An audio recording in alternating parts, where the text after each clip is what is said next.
सच्ची घटना सुनाऊं। राजस्थान से एक सेठ ने सुना कि हमारे मंदिर से संत जा रहे हैं जगन्नाथ जी। तो सेठ जी ने सस्ते समय पे 100 रुपया दिया उसको, ए जगन्नाथ जी को चढ़ा देना मेरा 100 रुपया। 100 रुपया बहुत होता था तब। तो 100 रुपया निकाल दिया, जगन्नाथ जी की गोलक में डालना। ठीक है सेठ जी। अब रास्ते में भूखा प्यासे संत पैदल जा रहे थे, भूखे प्यासे संत मिलने लगे।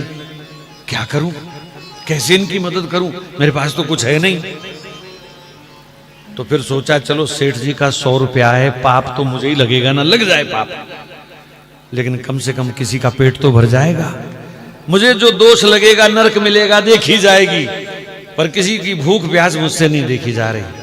तो जो कोई रास्ते में भूखा प्यासा मिलता, बाजार से 2 रोटी खरीद करके उनको खिला देता, किसी को पानी पिला देता, किसी को शरबत पिला देता।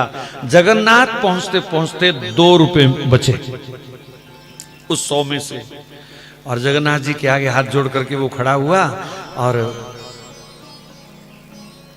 रो करके कहा, प्रभु बेईमानी की है मैंने, सेठ जी ने 100 दिया था, मैं 2 ही ला पाया, बाकी मैंने खर्च दिए और 2 रुपए चढ़ा दिए। वापिस आए, प्रसाद दिया सेठ को, वो मेरा 100 रुपया चढ़ा दिया?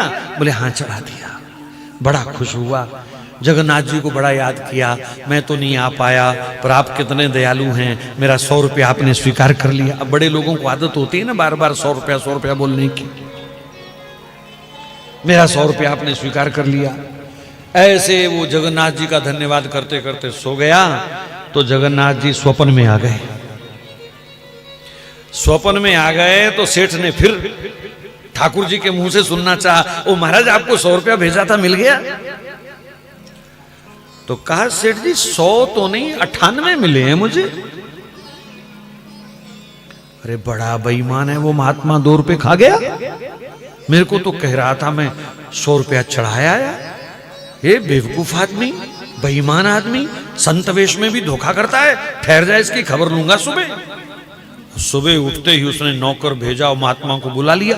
ए बेईमान कहीं के, तेरे को 100 रुपया दिया था, शर्म नहीं आई तुझे? 2 रुपए बेईमानी कर गया तू।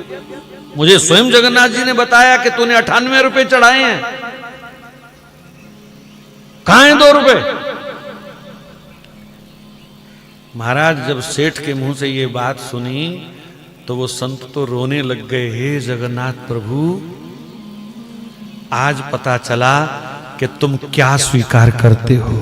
जो 98 रुपए मैंने भूखे लोगों को खिलाए, आपने वो स्वीकार किए, और डायरेक्ट नगद जो मैंने 2 आपको चढ़ाए वो आपने स्वीकार नहीं किए। आज कौन चलेगा इस पद्धति पर?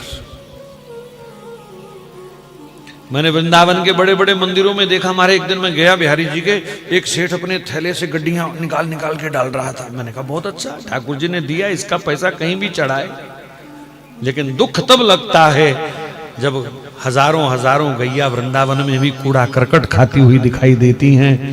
तब लगता है कि वहां गोलक में गड्डियां डालने का फायदा है कि यहां गौओं को खिलाने से फायदा है। कौन सा बढ़िया पुण्य है, कौन सा बढ़िया दान है?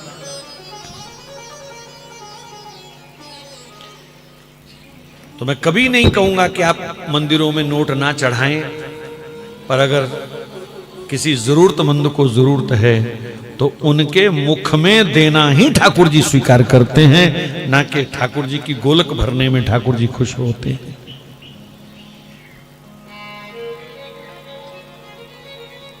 और वर्तमान समय में जरूरत है, जितने भी सरकारी नियंत्रण के मंदिर हैं जिनका चढ़ावा सरकार खाती है, वहां फुट्टी कौड़ी मत चढ़ाया करो हिंदुओं।